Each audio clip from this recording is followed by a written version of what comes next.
Se ha declarado el estado de emergencia debido a los continuos terremotos en la isla griega de Amorgos. El volcán Etna en Sicilia ha entrado en erupción. Una fuente de lava del cráter del volcán Kilauea en Hawái alcanza aproximadamente 100 metros de altura. Inundaciones repentinas en Filipinas se han cobrado la vida de 5 personas. Se han registrado temperaturas récord y fuertes vientos en Rusia. Las clases escolares han sido canceladas debido a los terremotos cerca del supervolcán Campi Flegrei, en las proximidades de Nápoles. Todo lo que acabo de mencionar sucedió en el transcurso de una sola semana. Pero incluso las imágenes que están viendo ahora en pantalla representan solo una fracción de los eventos climáticos que están ocurriendo en todo el mundo con una frecuencia e intensidad cada vez mayores. En este video no solo explicaré las causas de este colapso climático en desarrollo, sino que también hablaré sobre cómo los cambios climáticos, incluido el factor antropogénico, están afectando directamente su salud, su bienestar mental e incluso las condiciones patológicas con las que nacerán las futuras generaciones. Probablemente hayan notado la creciente cantidad de publicaciones en redes sociales con informes sobre desastres naturales. La gente publica videos expresando su preocupación por la situación climática. Tomemos como ejemplo el inicio de 2025. Solo en enero se registraron eventos catastróficos de una escala sin precedentes, como incendios forestales en California, terremotos en el Tíbet, temperaturas récord en Rusia y una geografía alarmante de auroras apareciendo en lugares inusuales. En este punto, una parte significativa de la comunidad mundial reconoce la innegable realidad de las anomalías climáticas en curso y se pregunta, ¿qué está sucediendo exactamente?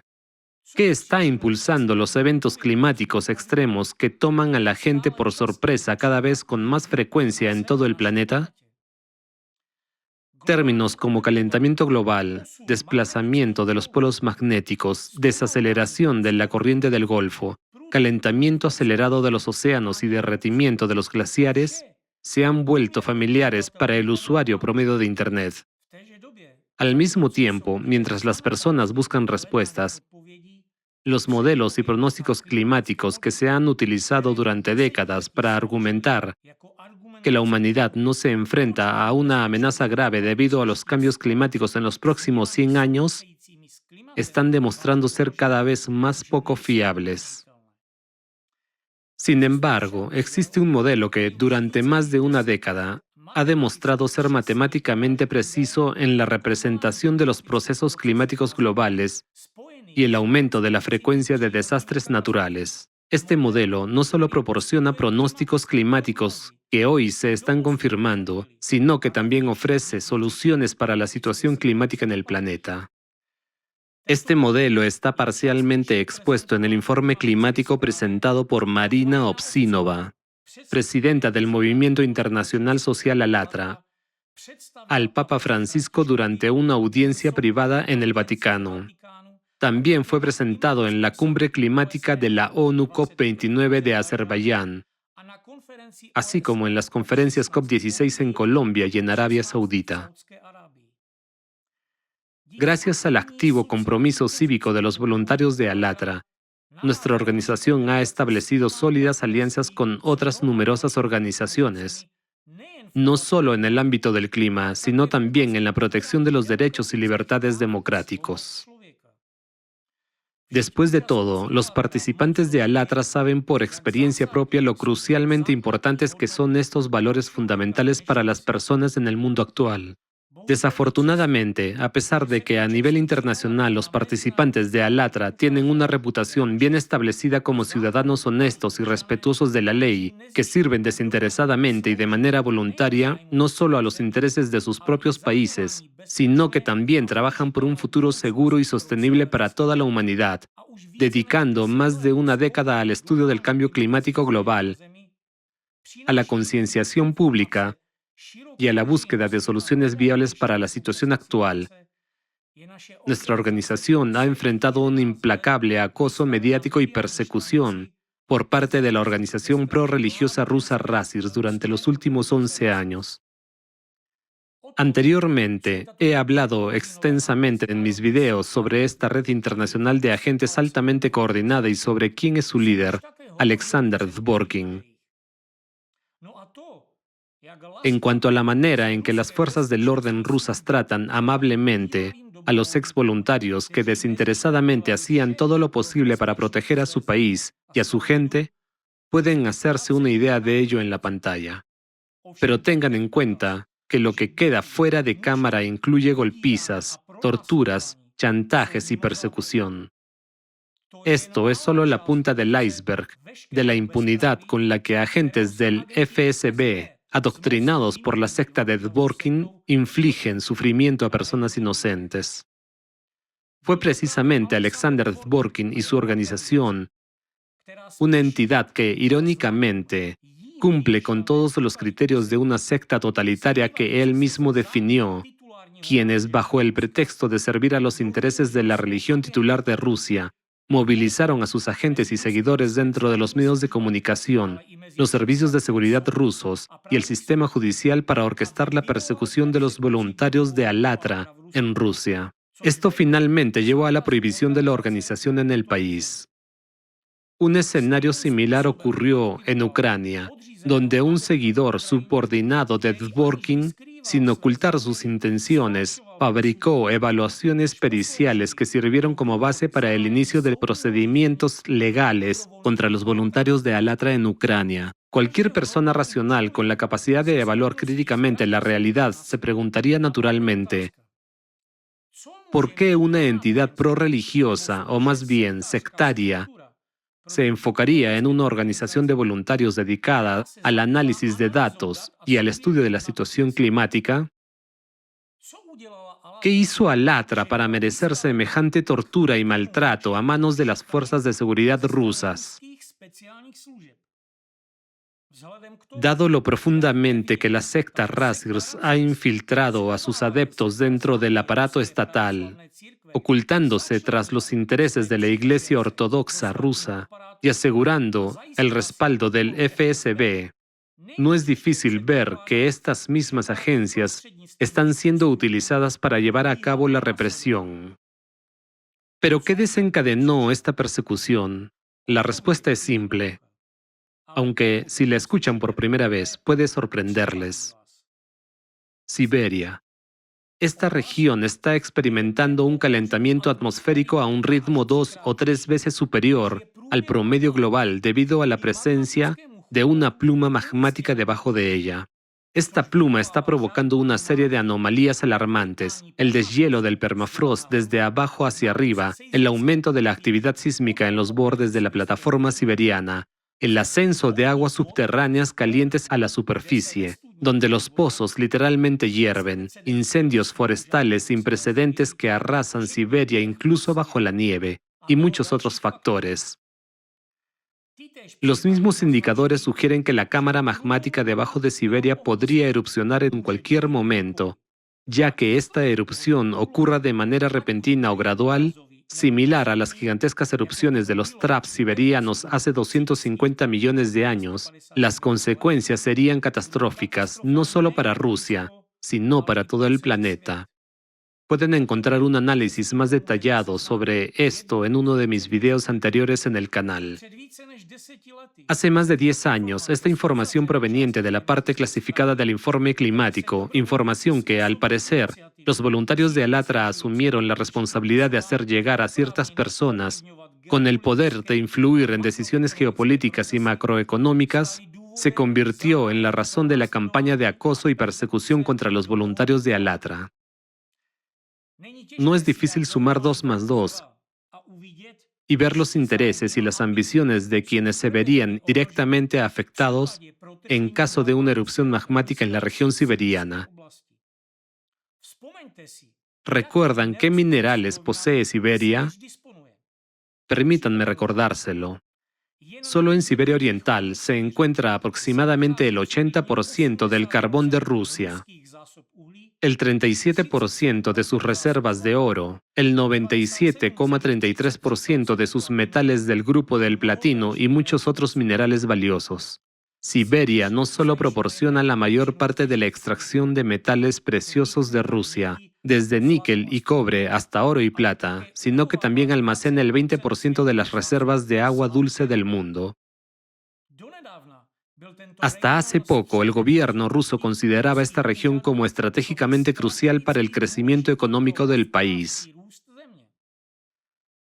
Recordemos que en 2021, el entonces ministro de Defensa, Sergei Shoigu, anunció que, siguiendo la directiva de Putin, la Sociedad Geográfica Rusa había estado trabajando durante más de una década con la participación de los principales científicos, especialistas y expertos del Centro de Investigación Estratégica para desarrollar propuestas para el desarrollo de Siberia. La idea clave detrás de estos planes, según Shoigu, era la necesidad urgente de construir entre 3 y 5 centros científicos e industriales en Siberia, cada uno con una población de entre 300.000 y 1 millón de personas. Precisamente centros científicos, industriales y económicos. Estos centros debían proporcionar un poderoso estímulo para el desarrollo de la región siberiana y, en última instancia, garantizar el crecimiento sostenible de la economía rusa. Sin embargo, la Estrategia para el Desarrollo Socioeconómico del Distrito Federal de Siberia hasta 2035, publicada oficialmente y aprobada por la directiva de Mikhail Mishustin, presidente del gobierno de la Federación Rusa, el 26 de enero de 2023, deja en claro que el desarrollo de Siberia ha dejado de ser un área de interés gubernamental. Lo diré de manera sencilla, están abandonando Siberia. De repente, están renunciando a un proyecto a gran escala en el que han estado invirtiendo durante 10 años. Están abandonando el desarrollo de una de las regiones más prometedoras de Rusia. Aún más sorprendente, ya han comenzado a retirar inversiones de Siberia. Por ejemplo, siguiendo la directiva mencionada, en 2024, el gigante industrial Norilsk Nickel anunció el cierre y la reubicación de su planta de cobre de Siberia a China. Esto ocurrió apenas un año después de que uno de los principales accionistas de la empresa hablara sobre la posible reubicación de la capital de Rusia de Moscú a Siberia. Mientras tanto, el fundador de la empresa rusa, Rusal, uno de los mayores productores mundiales de aluminio primario, ha desviado su enfoque de un proyecto previamente anunciado de minería en Siberia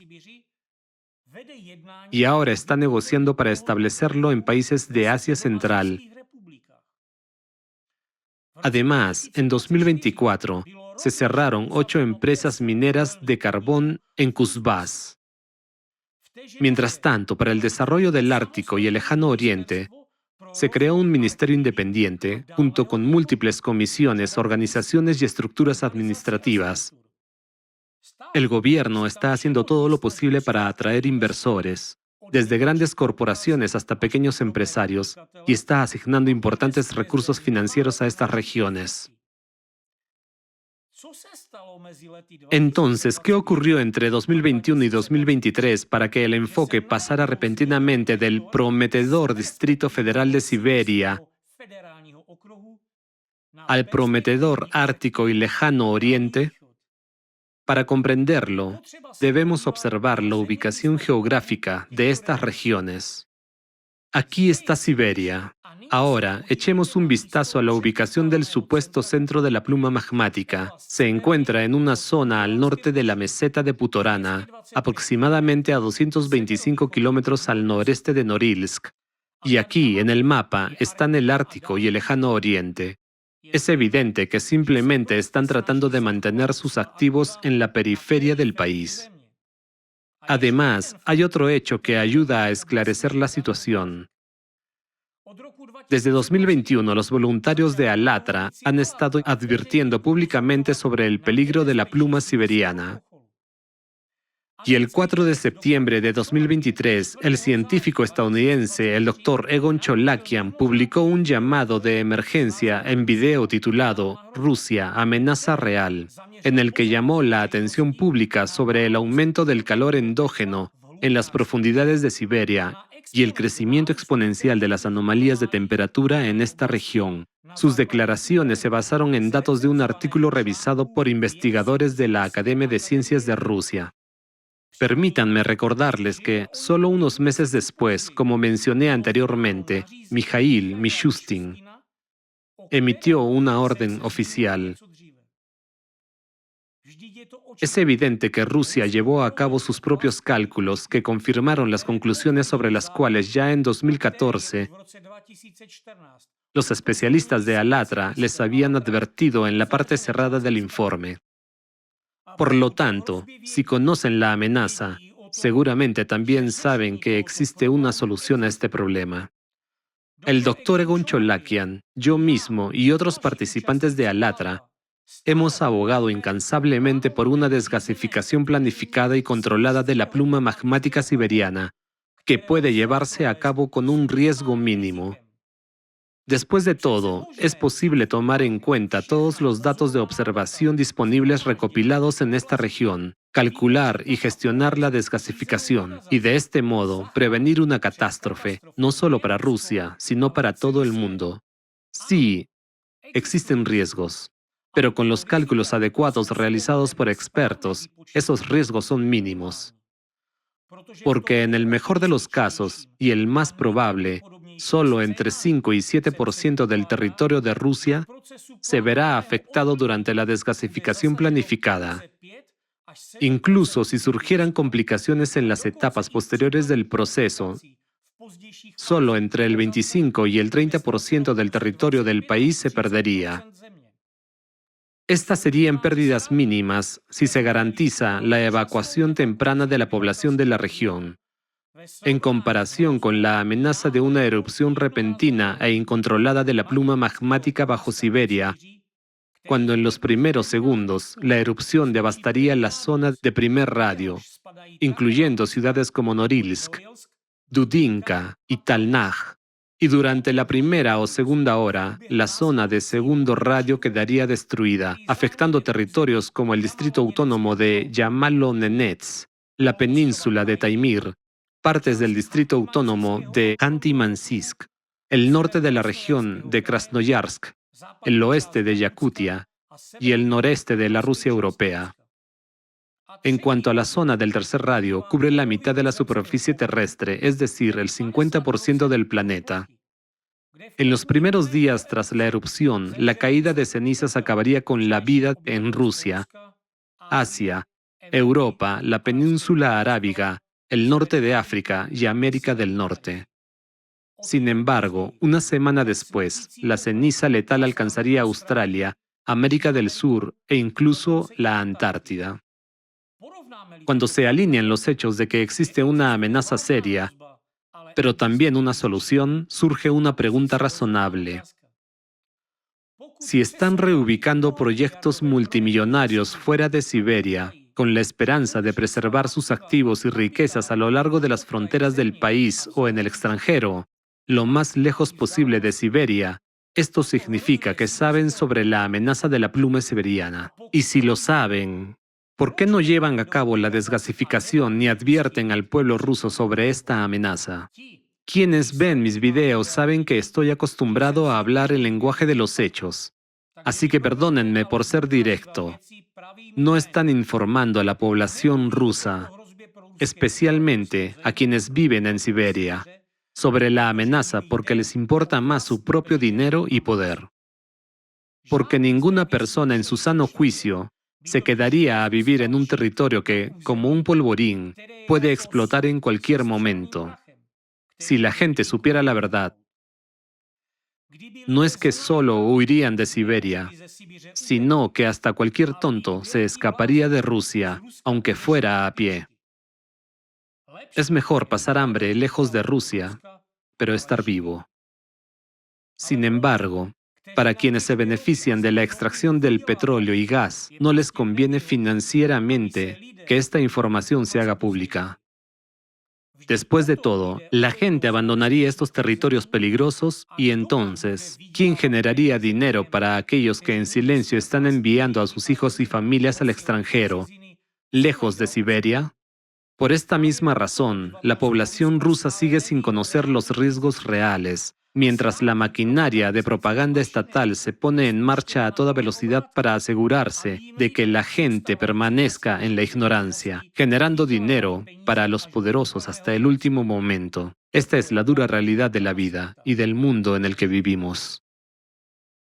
Se anima a las personas por todos los medios posibles a mudarse a esas regiones, a sentarse y formar familias alrededor de las empresas siberianas rentables y prometedoras, mientras las autoridades cruzan los dedos por un escenario más optimista, en el que al menos la periferia del país sobreviva.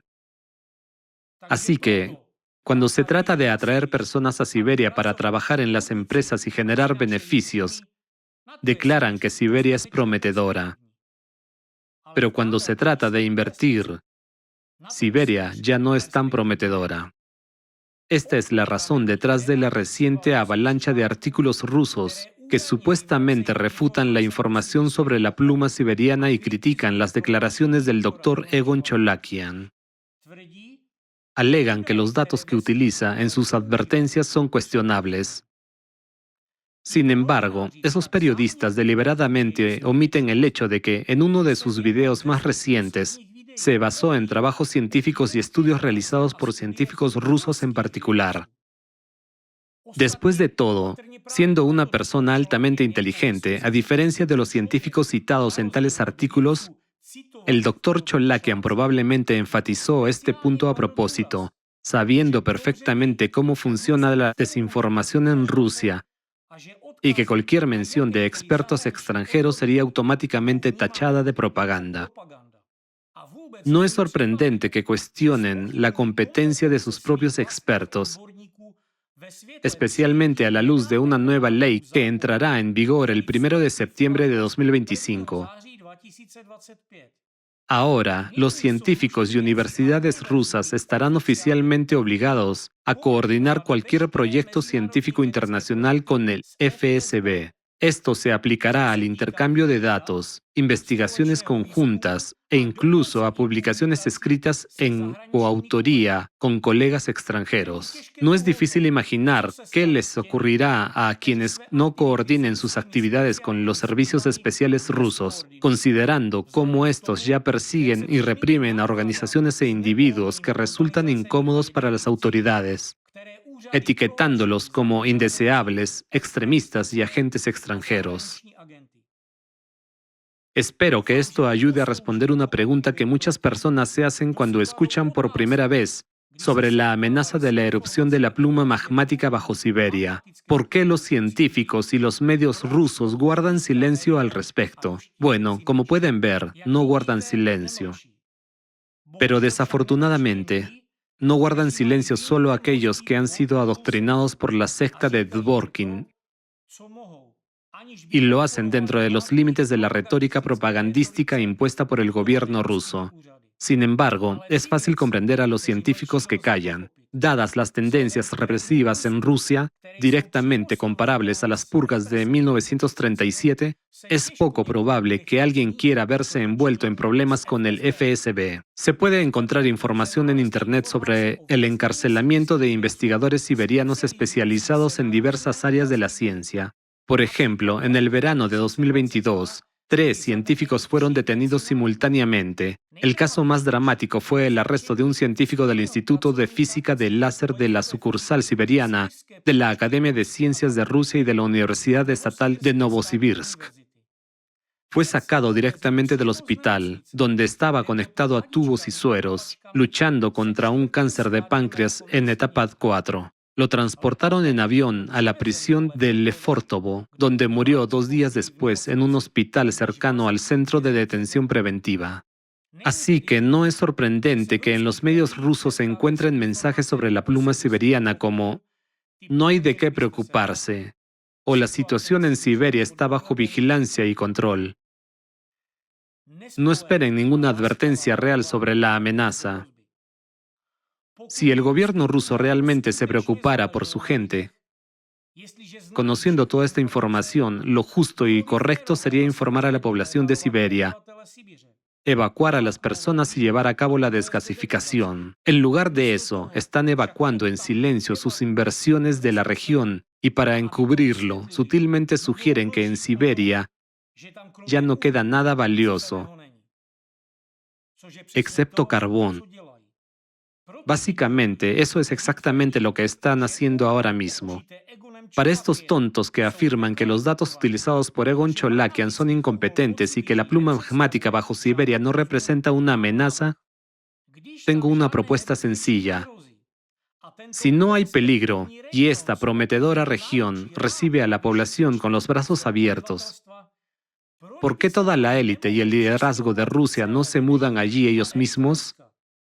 Que traigan a sus familias, hijos y nietos de vuelta de los países extranjeros y se asienten directamente sobre la cámara magmática en Siberia durante 10 años, con prohibición de abandonar la región.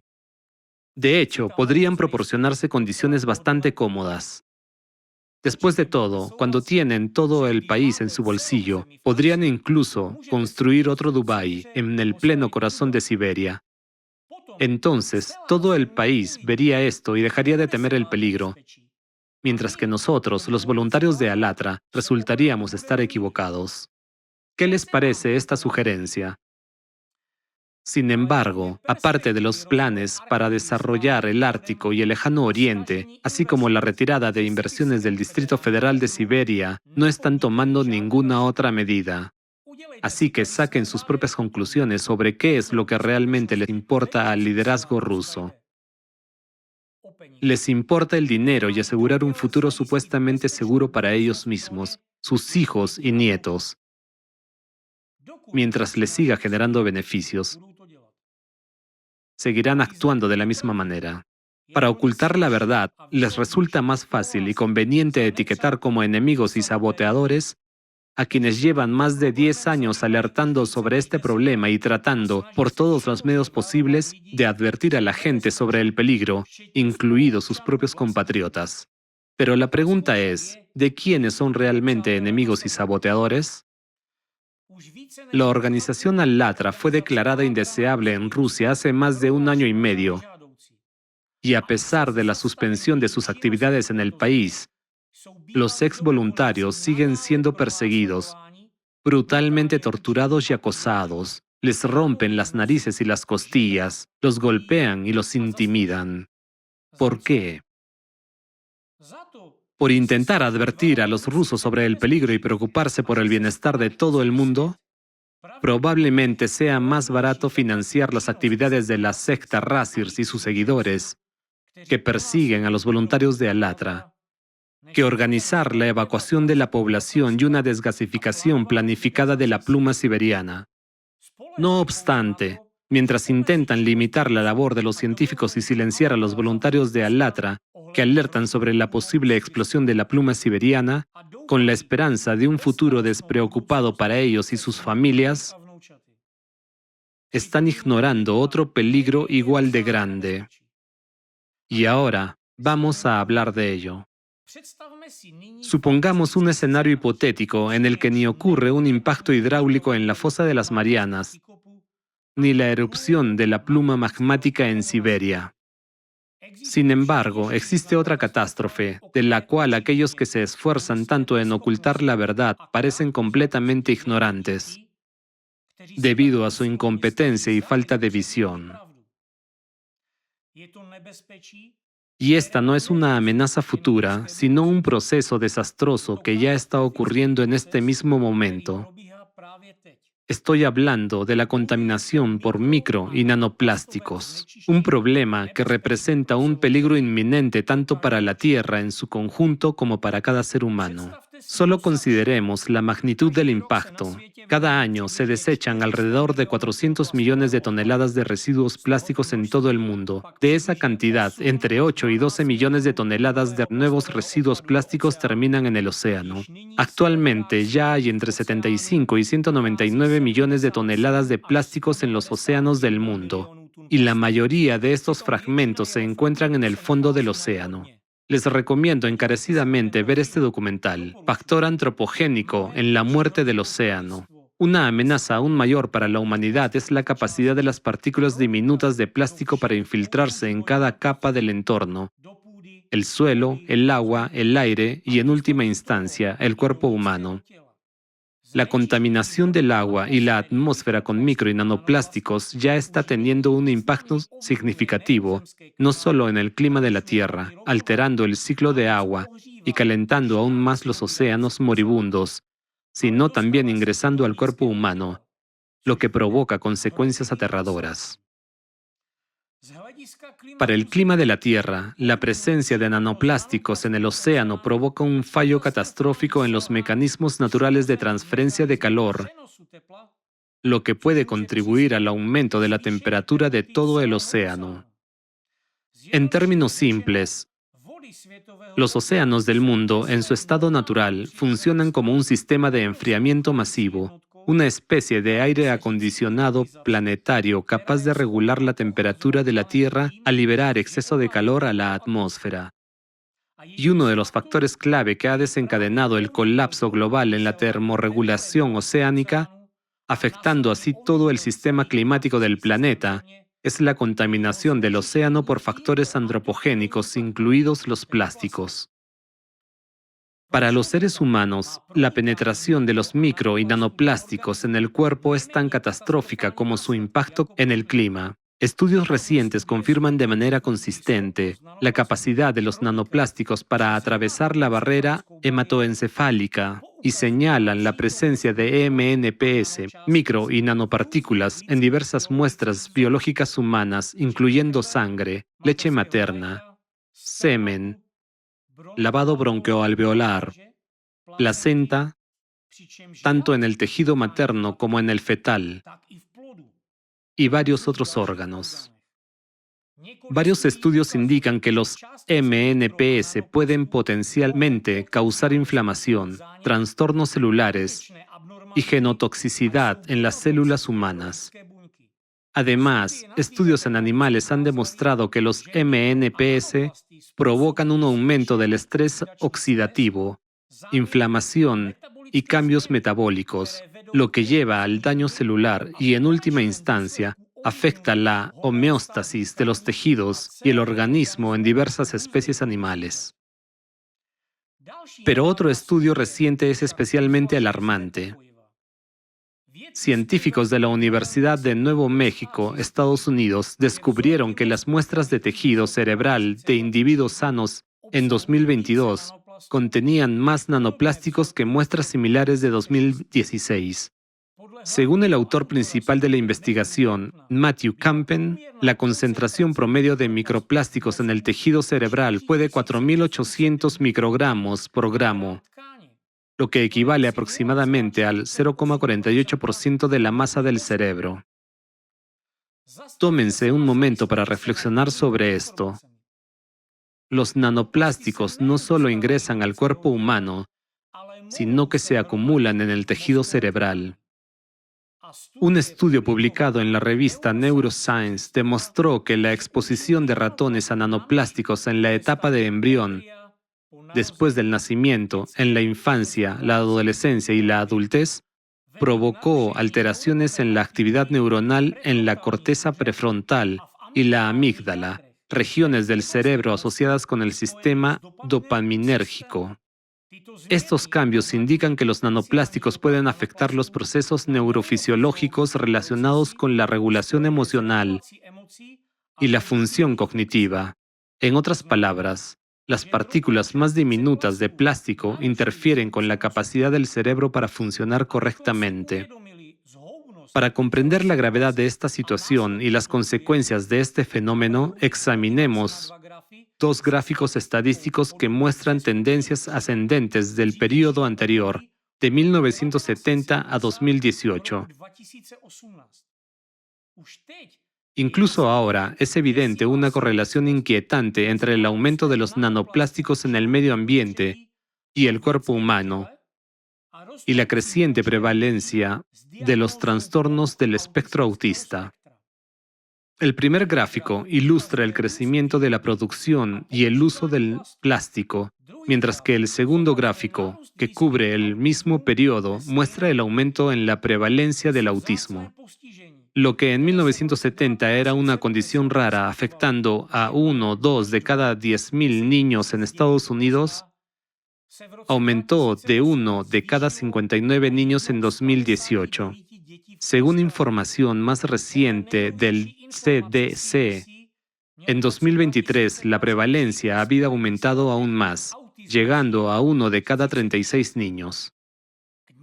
Los estudios sobre la prevalencia del autismo se han realizado en al menos 37 países y todos muestran tendencias similares.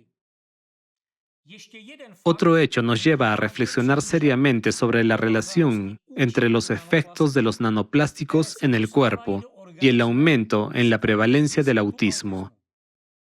Los estudios clínicos indican que la disfunción mitocondrial y los biomarcadores mitocondriales anormales son frecuentes en pacientes con TEA. Además, la microscopía electrónica de transmisión ha revelado que los nanoplásticos pueden penetrar en las células y dañar las mitocondrias. Esto se evidencia por la producción excesiva de especies reactivas de oxígeno mitocondriales, alteraciones en el potencial de membrana de las mitocondrias y supresión de la respiración mitocondrial. Estos cambios se observaron en concentraciones de nanoplásticos tan bajas como 0,0125 miligramos por mililitro, un nivel comparable a las menores concentraciones de nanoplásticos detectadas en el aire en los lugares más limpios del planeta. En realidad, los niveles ambientales actuales son mucho más altos.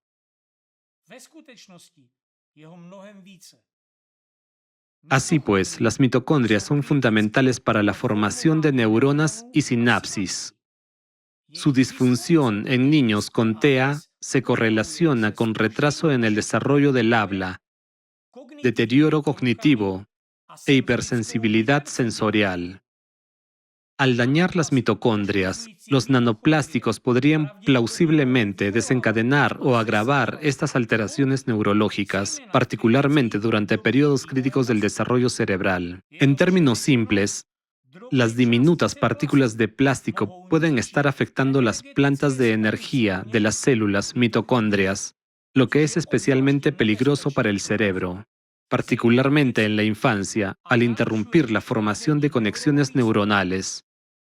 Otro estudio ha demostrado que el autismo en niños varones está relacionado con una exposición generalizada a los plásticos en el útero.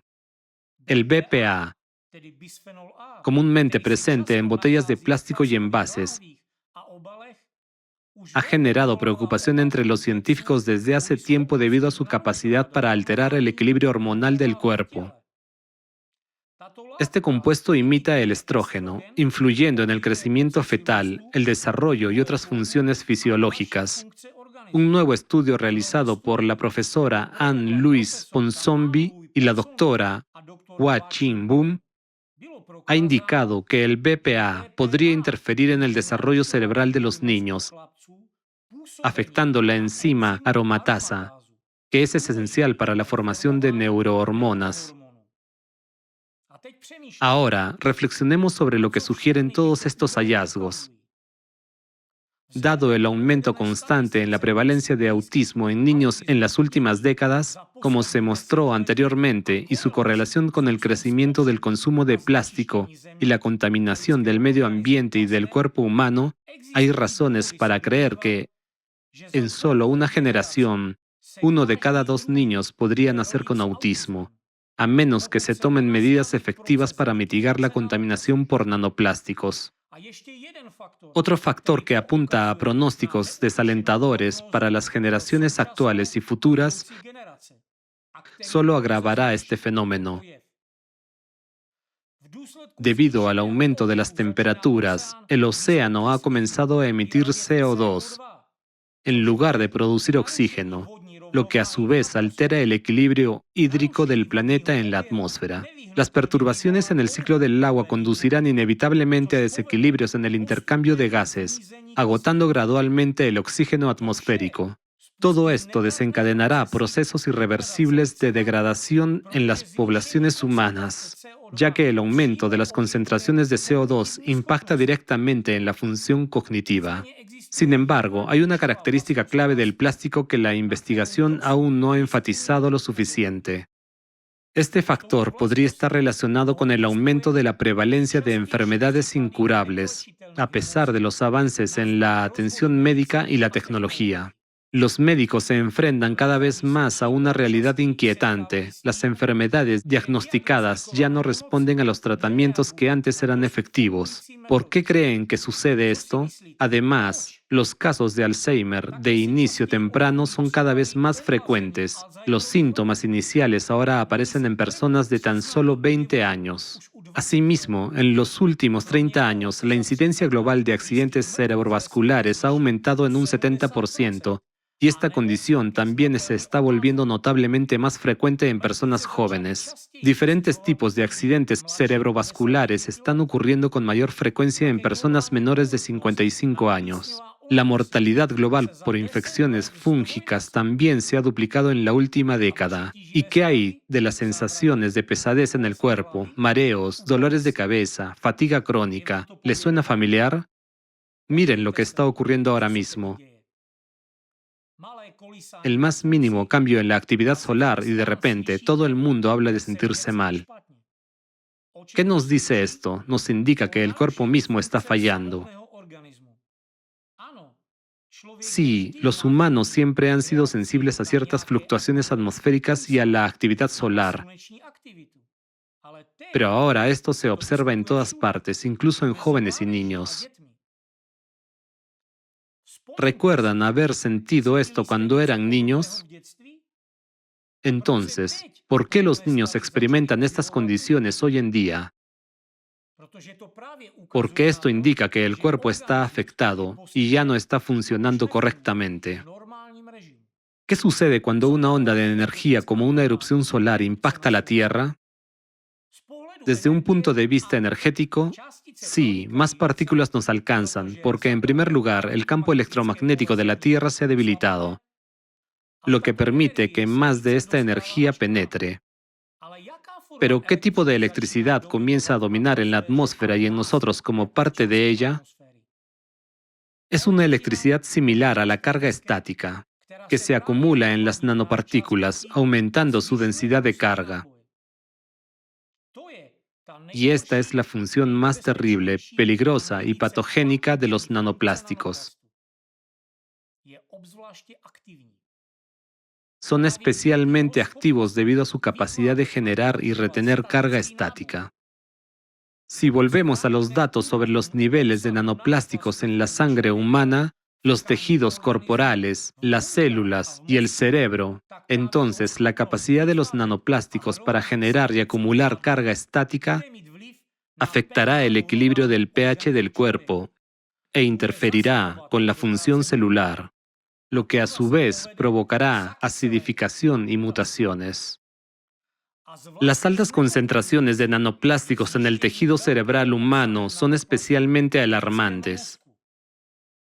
Si tomamos en cuenta la acumulación de un tipo diferente de carga eléctrica, esto lleva a alteraciones en la función neuronal y, como consecuencia, a una variedad de trastornos cognitivos y condiciones patológicas. Ahora, sé que habrá haters y los autoproclamados expertos que argumentarán que la electricidad no puede ser de un tipo diferente, que simplemente es electricidad. Bueno, para eso sábelo todos. Les mostraré un experimento que pueden reproducir ustedes mismos en casa.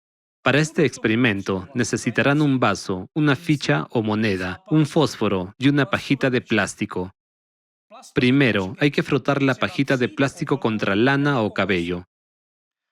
Ahora, observen cuidadosamente qué sucede cuando acercan la pajita al vaso.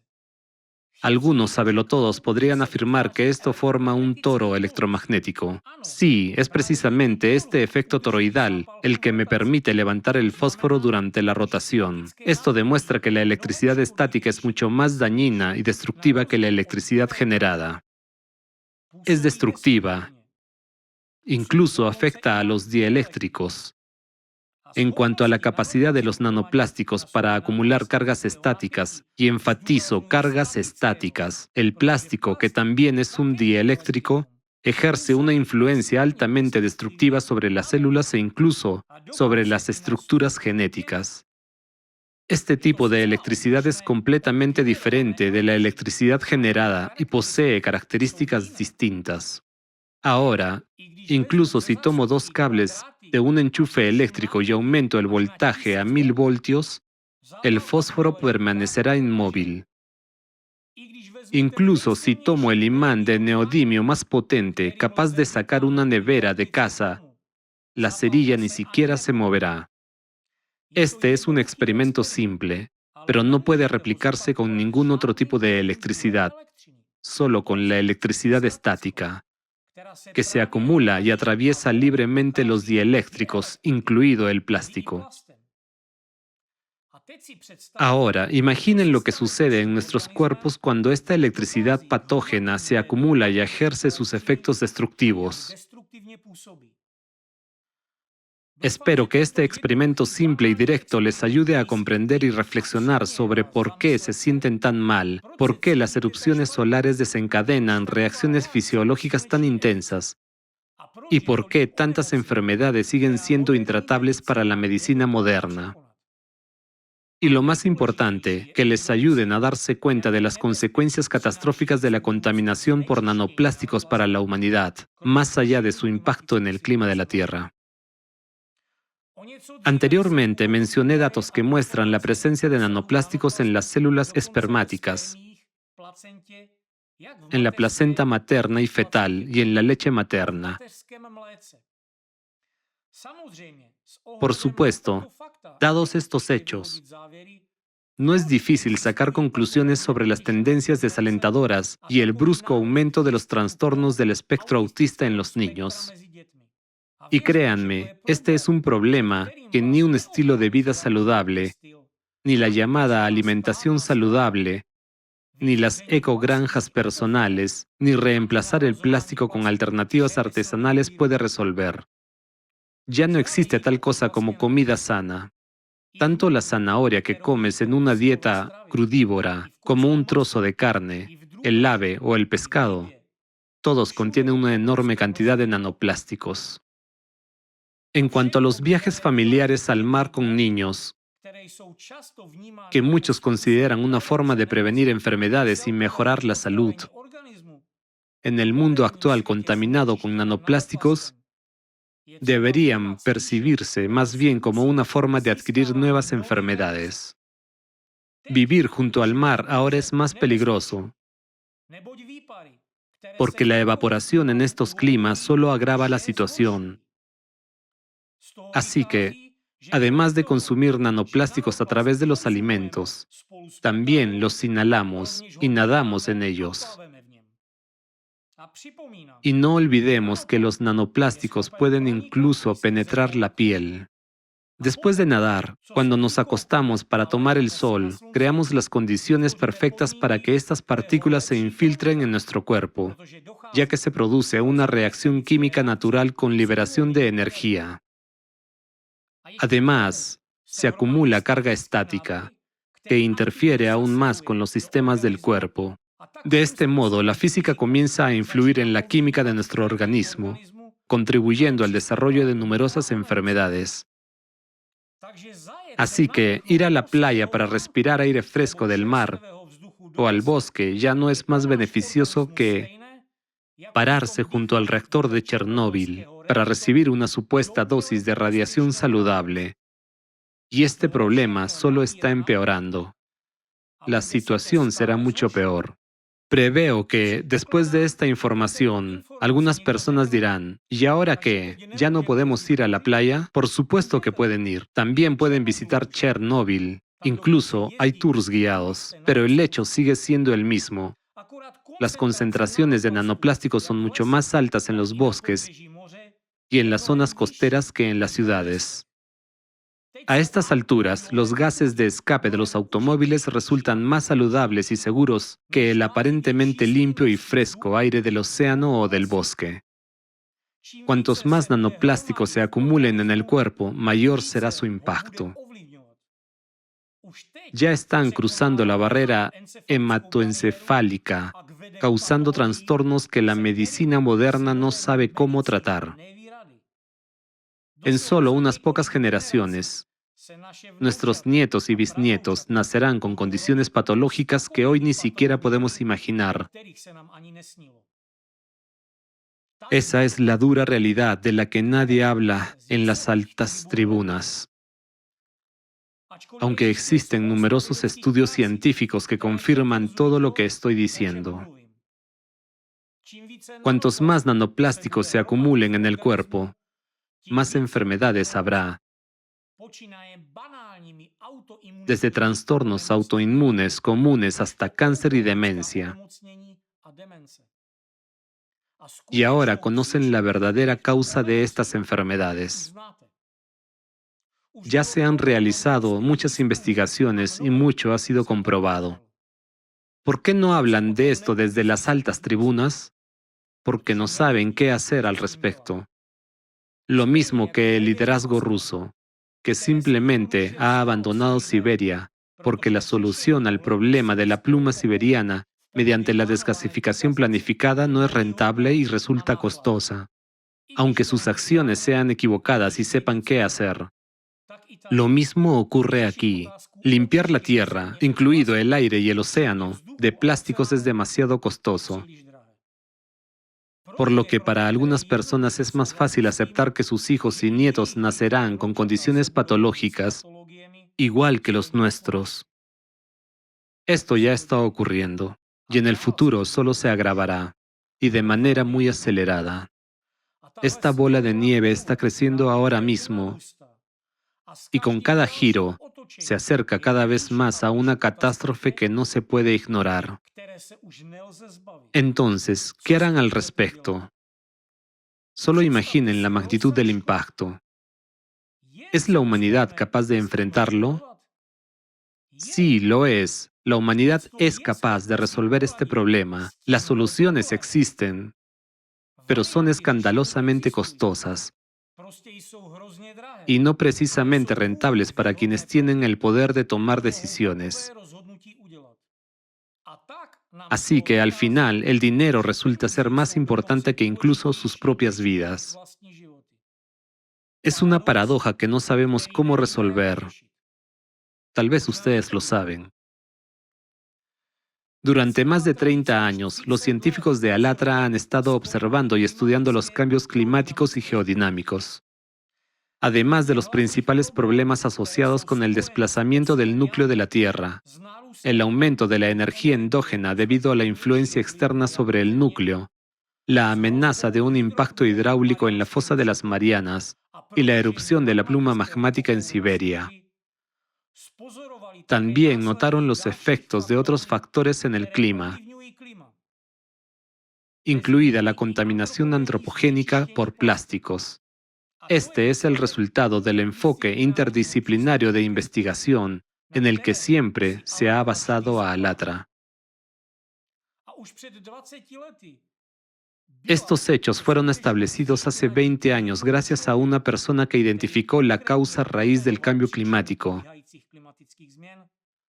Señaló las áreas más vulnerables del planeta, donde el calentamiento interno es más intenso, e indicó dónde debería llevarse a cabo la desgasificación.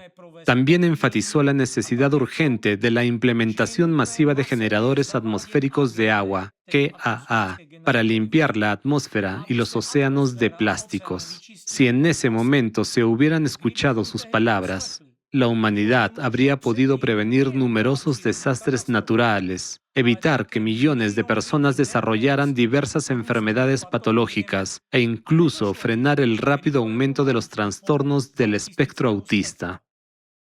Durante más de 10 años, nuestros científicos estuvieron verificando esta información y cuando confirmaron su precisión, publicaron un informe en 2014 que incluía una parte pública y otra clasificada. En cuanto a la parte clasificada del informe, que se refería a Siberia, al parecer, los voluntarios intentaron transmitirla a los responsables clave en Rusia. Podrían decir que fallaron en comunicarlo y por eso no fueron escuchados. Mentira, porque un año después de la publicación del informe comenzaron las persecuciones contra Alatra.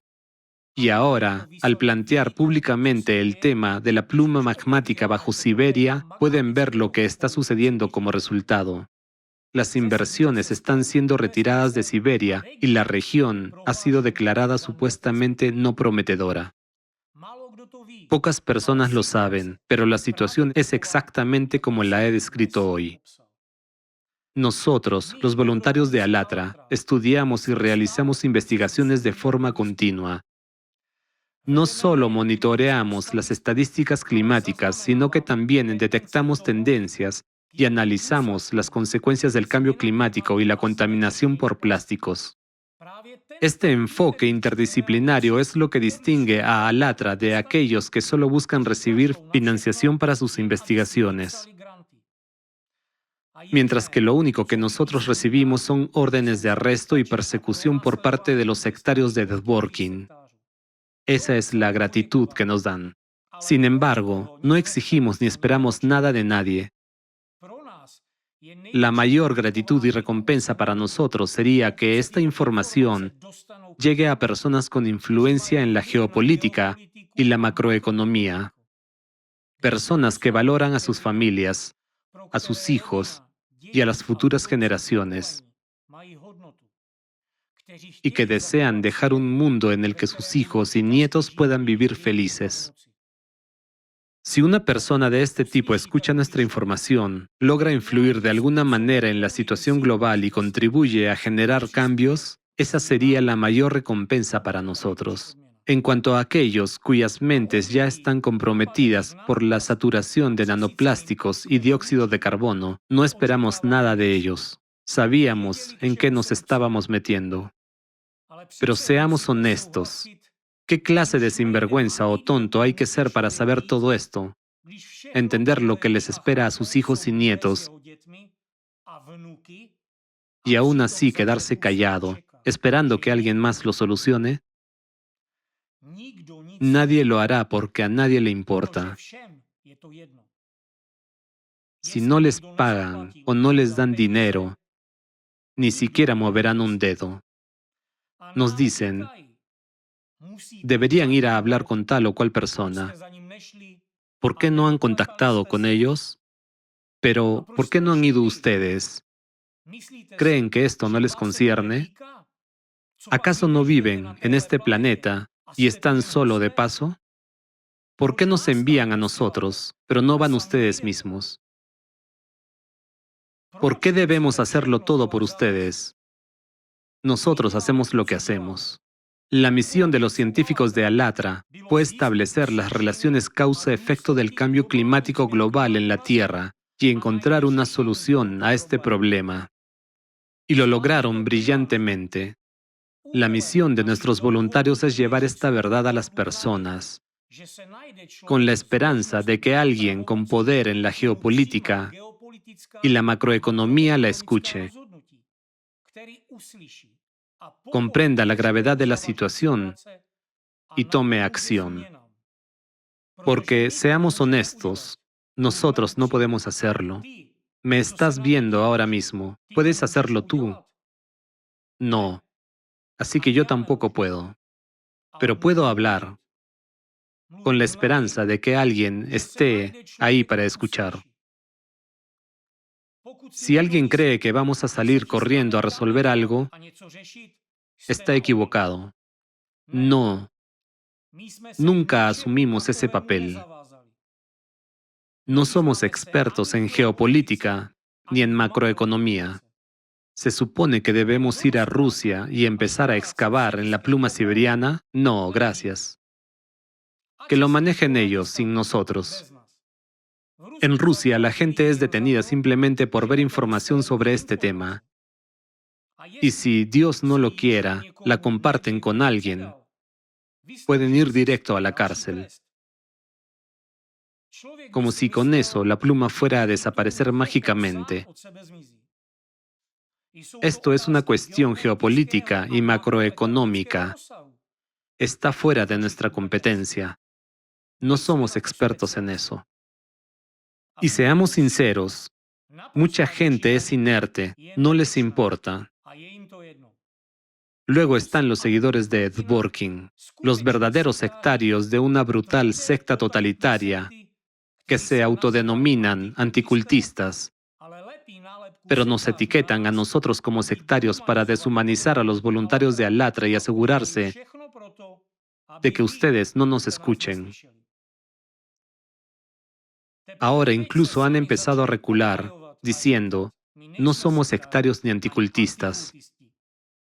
Por supuesto que son sectarios, porque siguen la doctrina de su gurú barbudo y desaliñado, que profesa el nazismo.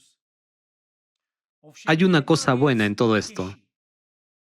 Ya sea la pluma siberiana, un impacto hidráulico en la fosa de las Marianas o el efecto mortal de los nanoplásticos, uno de estos eventos inevitablemente impedirá su régimen totalitario, sin importar cuánto se esfuerce por instaurarlo. Pero por supuesto, también hay un lado negativo. Nos afectará a nosotros también. Creímos que estábamos trayendo un regalo al mundo al revelar la verdad, pero en su lugar nos trajimos sufrimiento a nosotros mismos y a nuestras familias, soportando más de 10 años de persecución y represión. Cuando tienes las estadísticas en tus manos, cuando ves lo que le espera a la humanidad y a este planeta, lo único que queda por hacer es seguir hablando. Cuanto más hablemos, mayores serán nuestras posibilidades de salvar este mundo, purificar las aguas del océano de los nanoplásticos, restaurar el equilibrio del agua en la atmósfera y, por lo tanto, preservar la atmósfera misma. Eso es lo que nos impulsa, la esperanza. Vivimos solo con esperanza, a pesar de todas las dificultades que hemos enfrentado. Muchos de nuestros voluntarios llevan décadas sin tomar vacaciones y han olvidado lo que es un fin de semana porque dedican todo su tiempo libre a difundir la verdad. El dinero que ganan en sus trabajos no lo gastan en entretenimiento personal, sino en concienciar a los demás, con la plena comprensión de que todo podría terminar en cualquier momento. Esa es la verdad de la vida. Hoy han escuchado una gran cantidad de información nueva. Estoy seguro de que muchos de ustedes no tenían una comprensión real de las amenazas actuales, tanto climáticas como, especialmente, las que representan los nanoplásticos. Pero también estoy seguro de que, aunque comprendan una fracción de la gravedad de la situación, en una hora estarán distraídos con sus preocupaciones personales y olvidarán lo que han escuchado, esperando que alguien más se haga cargo de este problema y encuentre todas las soluciones. Porque pensarán, ¿quién soy yo? Solo soy una persona común. Tengo una familia, preocupaciones y responsabilidades. ¿Qué puedo hacer con esta información? Otros deberían ocuparse de esto. Bueno, soy como tú. También tengo hijos, nietos y responsabilidades con mi familia, pero aún no pierdo la esperanza de que alguien escuche. Tal vez durante mi centésima, 10.000ª o millonésima intervención, pero que alguien finalmente escuche y la humanidad tendrá una oportunidad.